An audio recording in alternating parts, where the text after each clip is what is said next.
जी तो बच्चों, आज का जो सेकंड पार्ट है हमारे लेक्चर का, उसमें हमने पढ़ना है principle of generation, transmission and reception of electromagnetic waves. Means जो इलेक्ट्रोमैग्नेटिक वेव्स हैं उनको जनरेट कैसे किया जाता है, इसके अलावा उनकी ट्रांसमिशन कैसे होती है, मींस उनको एक जगह से दूसरी जगह हम कैसे भेजते हैं, and reception of electromagnetic waves, और इनको किसी दूसरी जगह पे हम रिसीव कैसे कर सकते हैं। फॉर दिस पर्पज़ इस क्वेश्चन के 3 पार्ट हैं और ये लॉन्ग के तौर पर आया हुआ है 1 साल लाहौर बोर्ड के पेपर में, काफ़ी पुरानी बात है। अच्छा जी, तो सबसे पहले इसका part generation of electromagnetic waves. मैंने ऑलरेडी पिछले टॉपिक में बताया इलेक्ट्रोमैग्नेटिक वेव्स तभी जनरेट होती हैं जब चेंज इन इलेक्ट्रिक फील्ड की वजह से चेंज इन मैग्नेटिक फील्ड आ रहा होता है और चेंज इन मैग्नेटिक फील्ड की वजह से चेंज इन इलेक्ट्रिक फील्ड आता है। मींस अगर हम कहें कि ये एक चार्ज रेस्ट में है तो चार्जेस एट रेस्ट तो इलेक्ट्रिक फील्ड प्रोड्यूस करते हैं, चेंज इन इलेक्ट्रिक फील्ड तो होगा ही नहीं, तो इसकी वजह से फिर हमारा काम नहीं चलेगा। मींस इलेक्ट्रोमैग्नेटिक वेव्स प्रोड्यूस नहीं होंगी। लेकिन अगर हम कह दें मूविंग चार्ज है, तो जो मूविंग चार्ज है वो तो अकेला मैग्नेटिक फील्ड प्रोड्यूस करवाएगा। हमें तो क्या करना है, मैग्नेटिक फील्ड भी साथ साथ प्रोड्यूस हो रहा हो और इलेक्ट्रिक फील्ड भी। तो इसलिए फिर हम क्या करते हैं, चार्जेस को करवाते हैं एक्सेलरेट। तो चार्जेस को एक्सेलरेट करवाने से ही चेंज इन इलेक्ट्रिक फील्ड आता रहता है, उसकी वजह से मैग्नेटिक फील्ड प्रोड्यूस होता है, और जब चार्जेस के एक्सेलरेट होने से चेंज इन मैग्नेटिक फील्ड आता है तो उसकी वजह से इलेक्ट्रिक फील्ड प्रोड्यूस हो जाता है। तो उसको समझने के लिए कि हम इलेक्ट्रोमैग्नेटिक वेव्स की जनरेशन किस तरह से करते हैं, किस तरह उनको प्रोड्यूस करवाया जाता है, तो ये एक अल्टरनेटिंग सोर्स है, इसके साथ एक इंडक्टर लगा हुआ है और इसकी दूसरी साइड पे एक और इंडक्टर है एल, और इसके साथ एक सिग्नल ट्रांसमिटिंग एंटीना लगाया हुआ है। तो यहाँ पे जब अल्टरनेटिंग सोर्स से वोल्टेज मिलेंगे, पॉजिटिव हाफ साइकिल आएगा, तो क्या होना है, इस इंडक्टर के अंदर चेंज इन मैग्नेटिक फील्ड होगा।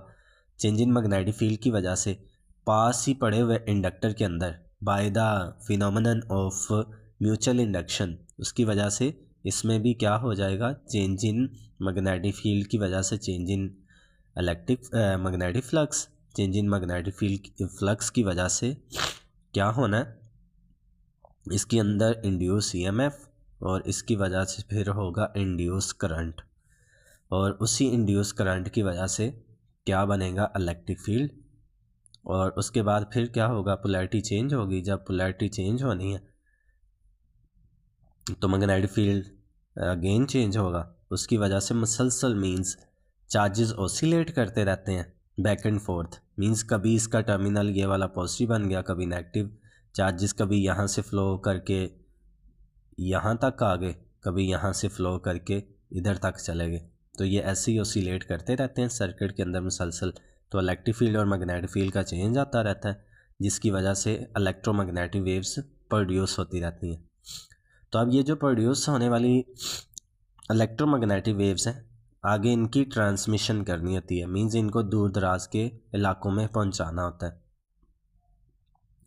तो इलेक्ट्रोमैग्नेटिक वेव्स का मैंने पीछे आपको बताया एक कंप्लीट स्पेक्ट्रम होता है जिसमें रेडियो वेव्स भी मौजूद हैं। तो रेडियो वेव्स को यूज़ किया जाता है सिग्नल ट्रांसमिशन के लिए। उसकी वजह क्या है, इनकी एनर्जी और फ्रीक्वेंसीज बहुत कम होती हैं, जिसकी वजह से वेवलेंथ मैक्सिमम होती है और ये दूर दराज के इलाकों में बड़ी आसानी से पहुंच जाती है। तो यहाँ पे जो जनरेट हो रही होती हैं इलेक्ट्रोमैग्नेटिक वेव्स, ये एंटीना क्या करता है, उनको स्पेस के रीजन में दूर दराज के इलाकों तक पहुँचा देता है। तो जब ये इलेक्ट्रोमैग्नेटिक वेव्स दूर दराज के इलाकों में पहुंचा दी जाती हैं तो आखिरी फिर क्या काम होता है, इनकी रिसेप्शन, इनको वसूल करना। ये मैं आपको ऑलरेडी बता चुका हूँ, इलेक्ट्रिक फील्ड और मैग्नेटिक फील्ड दोनों एक दूसरे के परपेंडिकुलर होते हैं, और इनकी वजह से जो प्रोड्यूस होने वाली इलेक्ट्रोमैग्नेटिक वेव्स हैं, शॉर्ट फॉर्म में जिनको हम EM वेव्स कहते हैं, वो इनके परपेंडिकुलर होंगी। तो यहाँ पे एक LC सर्किट लगा होता है, जितने भी रेडियोज़ इस्तेमाल किए जाते हैं या इसके अलावा जो आपके मोबाइल फ़ोन्स हैं, टीवी हैं, उनके अंदर क्या लगे होते हैं, एलसी सर्किट्स। तो एलसी सर्किट्स को एक दफ़ा ट्यून कर लिया जाता है, मींस साथ कनेक्शन देके क्या होता है, कैपेसिटर चार्ज, जब कैपेसिटर चार्ज हो जाता है तो अल्टरनेटिंग सोर्स को जब हम उतार लेते हैं तो क्या होना होता है, फिर कैपेसिटर ने एक बैटरी के तौर पर ये एक बैटरी का काम क्या करता है जब चार्ज हो जाता है।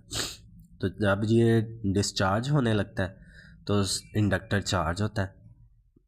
मैंने आपको कल भी बताया था इंडक्टर और कैपेसिटर एक दूसरे के ऑपोजिट काम करते हैं। जब कैपेसिटर चार्ज हो रहा होता है तो ये इंडक्टर डिस्चार्ज होता है, और जब ये कैपेसिटर डिस्चार्ज हो रहा होता है तो ये जो इंडक्टर है ये चार्ज होता है। तो इस तरह से इनमें भी चार्जेस ऑसिलेट कर रहे होते हैं, और इसके साथ एक सिग्नल रिसीविंग एंटीना लगा होता है। तो जो स्पेस के इलाकों से इलेक्ट्रोमैग्नेटिक रेडिएशंस आ रही होती हैं, ये एंटीना उनको कैप्चर करता है। तो जब हमारा ये जो एलसी सर्किट है, इसकी जो अपनी नेचुरल फ्रीक्वेंसी है, अगर इसकी फ्रीक्वेंसी से जो रेडियो सेट से आने वाली फ्रीक्वेंसी है, मींस दूर दराज के इलाकों में जो इस ट्रांसमिटिंग एंटीना के थ्रू रेडिएशंस, इलेक्ट्रोमैग्नेटिक रेडिएशंस पहुंचाई गई हैं in the form of radio waves, वो मैच कर जाती हैं हमारे एलसी सर्किट के सिग्नल के साथ। तो उससे फिर क्या होता है, हम डिफरेंट ऑडियो की फॉर्म में रेडियो के थ्रू आवाज़ें सुन सकते हैं, जिसको आप एफएम रेडियो भी कहते हैं।